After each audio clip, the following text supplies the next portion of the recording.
Permainan nama gamenya apa? Angry Birds. Kira-kira dari tampilan permainan ini apa yang ada di dalam pikiran kalian? Kata-katanya. Kira-kira apa yang ada dalam pikiran kalian saat melihat game Angry Birds ini? Angkat tangan. Apa yang kalian pikirkan saat melihat game Angry Birds ini? Menyenangkan. Iya Pak. Apa lagi? Seru. Apa lagi selain menyenangkan? Oke. Bagaimana membuat game Angry Birds ini? Aplikasi Pak. Yang kedua, yang ketiga, bahasa apa yang digunakan? Bahasa HTML.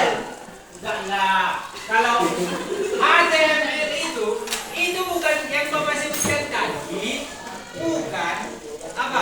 Bukan pertanyaan untuk kalian, tapi kira-kira apa yang dipikirkan saat melihat sebuah game? Selain menyenangkan, selain menggunakan bahasa apa yang digunakan, bagaimana juga membuat game itu menjadi sebuah aplikasi yang kita buat selama ini kan, ataupun yang sering kita praktekkan adalah membuat game sederhana dengan tampilan web, belum tampilan aplikasi seperti ini. Inilah yang menjadi dasar kita untuk belajar bahasa pemrograman dasar.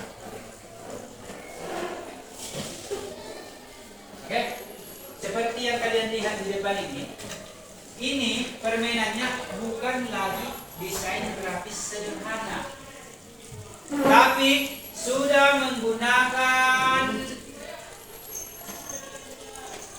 ada yang sudah 3D, yang ada sudah 2 dimensi, dan mungkin sudah ada yang 4 dimensi untuk sebuah permainan. Seperti yang kalian lihat di depan sini, kira-kira ada nggak yang mau coba permainan? Saya Pak. Oke, silakan maju ini.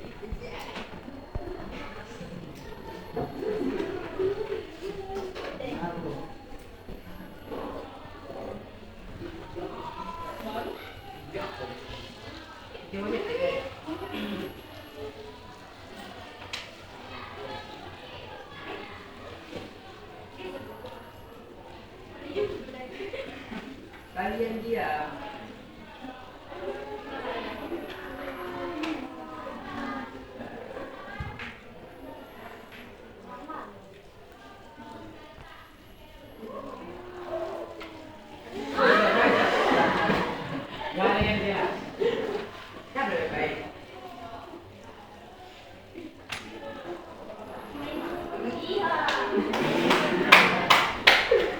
Oke, masih ada 3 kartu lagi. Ini, silakan, habiskan. Langsung lebok tu Pak.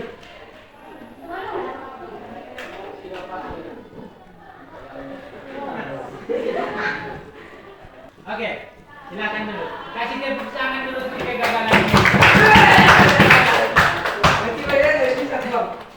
Seperti yang kalian lihat yang sudah dipraktekkan oleh teman kalian, kira-kira hasil dari yang dipraktekkan teman kalian, apa yang menjadi ataupun yang terpikir di dalam pikiran kalian? Coba aja lagi Pak. Oke, satu memula.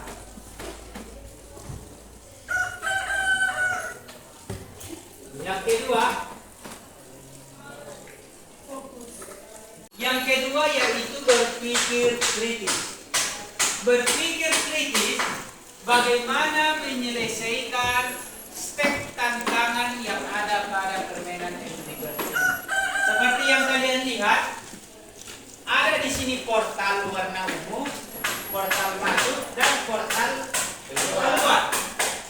Yang menjadi permasalahannya itu adalah bagaimana menjatuhkan si B2 ini jatuh dan kayu-kayunya ini hancur serta kaca dan batunya.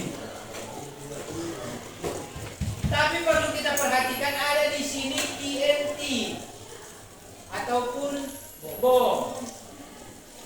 bisa menjadi target sasaran kita agar meledak dan batunya bisa dioper ke sini. Itulah perlunya berpikir kritis. Bisa dipahami? Bisa, Pak.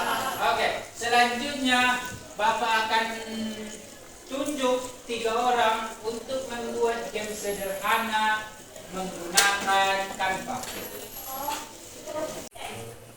Oke. Sebelum kita masuk untuk prakteknya, kita akan mengenal bahasa pemrograman.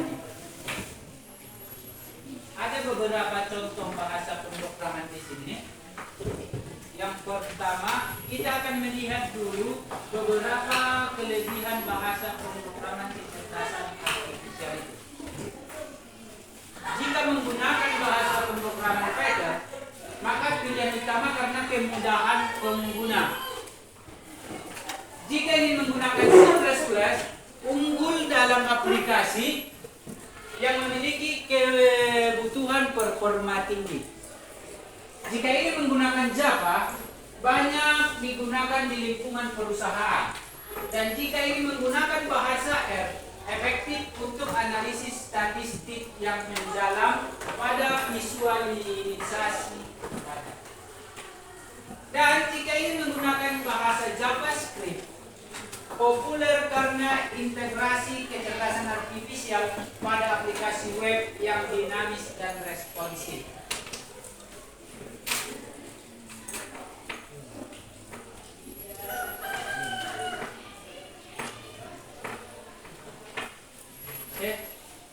Inilah dia tabel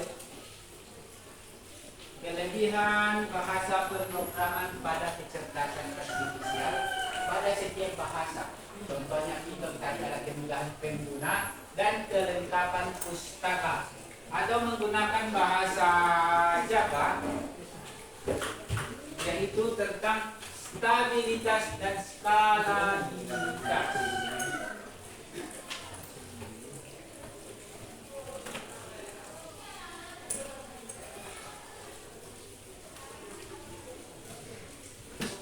Selanjutnya kita akan mengenal integrasi bahasa pemrograman ini. Integrasi development bahasa pemrograman ini.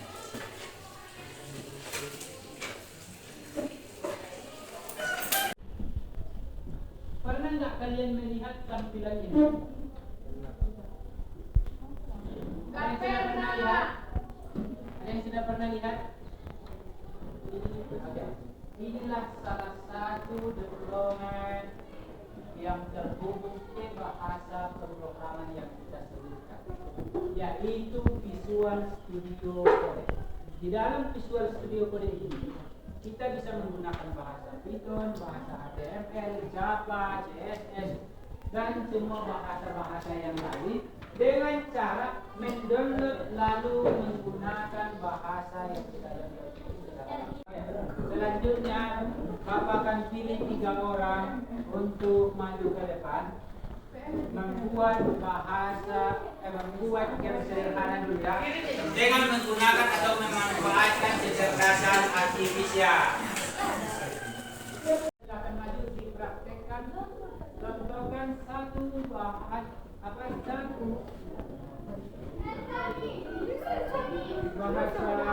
pemrograman dengan menggunakan K.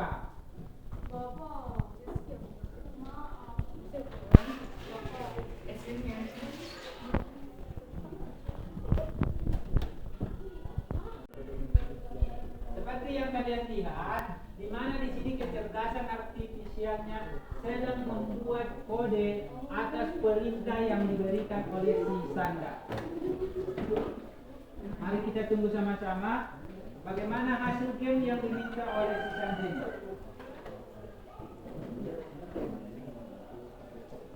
Dia membutuhkan ada 150 garis. Terlihat kan?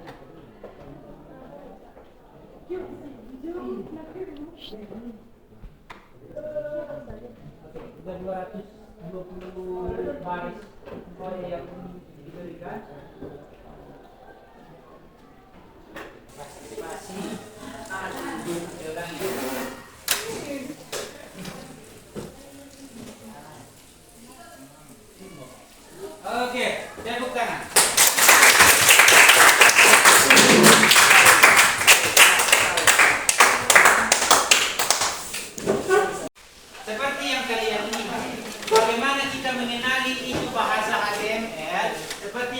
kita pelajari minggu sebelumnya, kita perhatikan di bagian atas.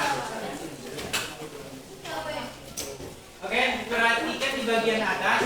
Ada di situ dokumen tipe HTML. Berarti dia menggunakan bahasa HTML. Oke, itulah contoh game sederhana menggunakan bahasa HTML dan CSS dengan bantuan kecerdasan artifisial. Oke, bisa dipahami?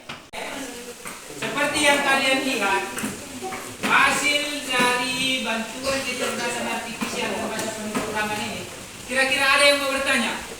Saya Pak. Oke, silakan Eki. Apakah game sudah berbasis aplikasi atau berbasis web?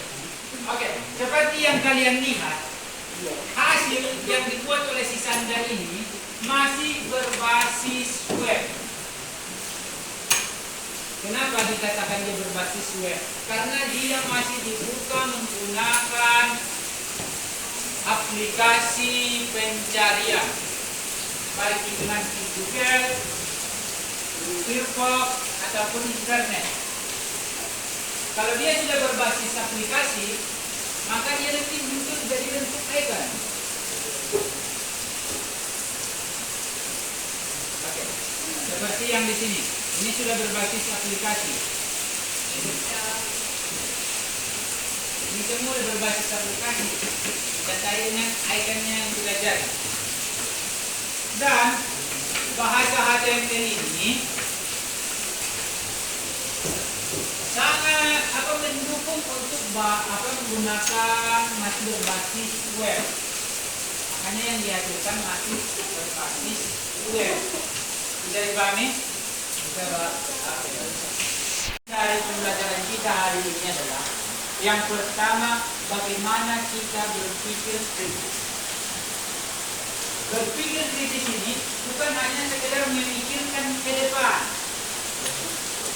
tapi bagaimana kita mengikuti zaman agar kita tidak tertinggal. Membuat game sederhana, memecahkan masalah, membuat masalah lalu memecahkan masalah itu. Itulah perlunya kita untuk berpikir secara kritis. Dalam bahasa informatikanya, berpikir komputasional. Setelah berpikir komputasional itu, barulah kita eksekusi. Bisa dipahami semuanya? Bisa dipahami semuanya? Bisa. Oke, untuk sampai di sini pertemuan kita. Bapak akhir dengan salam. Assalamualaikum warahmatullahi wabarakatuh. Waalaikumsalam warahmatullahi wabarakatuh.